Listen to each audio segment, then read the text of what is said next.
বাংলাদেশের রাজনৈতিক অঙ্গনে হঠাৎ করে একটি নতুন হিসাব নিকাশ শুরু হয়েছে। কাকে দেখা যেতে পারে দেশের পরবর্তী রাষ্ট্রপতি? সংবিধানে স্পষ্ট নির্দেশনা অনুযায়ী এই পদ খালি হওয়া 90 দিনের মধ্যে নির্বাচন সম্পন্ন করা আবশ্যক। ঠিক এই সময় আলোচনার কেন্দ্রবিন্দুতে চলে এসেছে অত্যন্ত অকল্পনীয় একটি নাম। রাজনৈতিক মহল থেকে শুরু করে সাধারণ মানুষের আড্ডায় জল্পনা চলছে নোবেল বিজয়ী ডক্টর মোহাম্মদ ইউনূসকে তবে হতে যাচ্ছে দেশের পরবর্তী রাষ্ট্রপতি। কেন হঠাৎ করে তাকে কেন্দ্র করে এই গুঞ্জন তৈরি হলো, আর এর পিছনে প্রধান রাজনৈতিক দলগুলোর মূল কৌশলটাই বা কি? চলুন আজকের ভিডিওতে সেই অজানা সমীকরণগুলো উন্মোচন করা যাক। বর্তমান সরকারের দায়িত্ব হস্তান্তর শেষ মুহূর্তের দিকে হঠাৎ এক অদ্ভুত খবর ছড়িয়ে পড়তে দেখা যায়। দায়িত্ব ছাড়ার পর ডক্টর মোহাম্মদ ইউনূস স্থায়ীভাবে দেশ ত্যাগ করবেন, এমনকি তার বিমানের টিকিট প্রস্তুতি বলেও প্রচার চালানো হয়। উদ্দেশ্যটা ছিল স্পষ্ট, তার বিরুদ্ধে একটি ভুল বার্তা ছড়ানো। কিন্তু এই সব আলোচনার উত্তর দিয়ে ডক্টর মোহাম্মদ ইউনূস নিজের বিষয়টি পরিষ্কার করেন। তিনি জানান দেশের ভিতরে তার অবস্থান থাকবে এবং তিনি গুলশানে নিজের বাড়িতে বসবাস করবেন।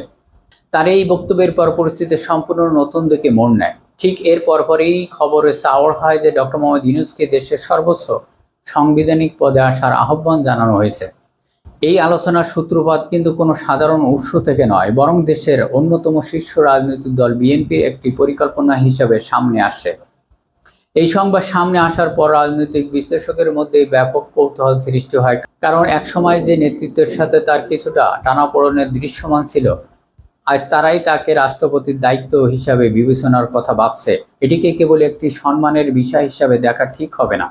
এর গভীরে রয়েছে এক আন্তর্জাতিক ও জাতীয় নানা কৌশলের পরিস্থিতি। রাজনীতিতে সময়ের সাথে সাথে যে অবস্থানের পরিবর্তন ঘটে তা স্পষ্ট বুঝতে হলে সাম্প্রতিক উদাহরণের দিকে তাকাতে হবে। নিরাপত্তা সংক্রান্ত দায়িত্ব পালনকালে সাবেক উপদেষ্টা খলিলুর রহমানকে নিয়ে নানা বিতর্ক ছড়ানো হয়েছিল, অথচ পরবর্তীতে সেই একই ব্যক্তি পরশক্তি বিষয়ে পদক্ষেপ আন্তর্জাতিক আলোচনার ব্যাপক প্রশংসিত হয়।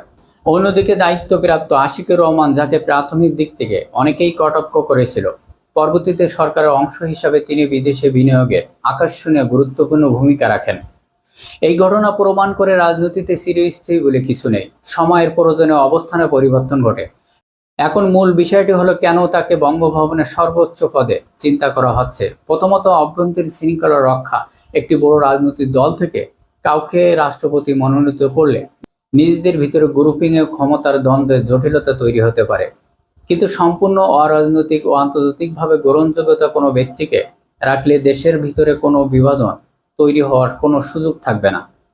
দ্বিতীয়ত, বৈদেশিক সম্পর্ক অর্থনীতি। বর্তমান বিশ্ব রাজনীতি অর্থনীতি একটি জটিল সময় পার করছে বাংলাদেশ। আমাদের তৈরি পোশাক খাত বৈদেশিক বাণিজ্যে বড় অংশ নির্ভর করছে পশ্চিমা দেশগুলোর উপর। ডক্টর ইউনূসের মতন বিশ্বজুড়ে পরিচিত ব্যক্তি রাষ্ট্রপ্রধানের আসনে থাকলে বিশ্ব ব্যাংকের বৈদেশিক ফোরাম থেকে অর্থনৈতিক সুবিধা এবং জলবায়ু তহবিল আদায় বাংলাদেশে অনেক বড় সুবিধা পাবে। তবে এই সিদ্ধান্ত বাস্তবায়ন করা কতটা সহজ হবে তা এখনও অনিশ্চিত, কারণ দলীয় অভ্যন্তরীণ বিভিন্ন পক্ষ ব্যবসায়ী গোষ্ঠীর মতপার্থক্য সামলে এমন সিদ্ধান্ত নেওয়াটা রাজনৈতিকভাবে বড় চ্যালেঞ্জ। আপনাদের মতামত কি? দেশের বর্তমান প্রেক্ষাপটে ডক্টর ইউনূসের মতন আন্তর্জাতিক ব্যক্তিকে রাষ্ট্রপতির দায়িত্ব নিয়ে আসা কতটা বুদ্ধিমানের কাজ হবে? নিচে আপনাদের মতামত অবশ্যই কমেন্ট বক্সে লিখে জানাবেন। সবাই ভালো থাকবেন, ধন্যবাদ।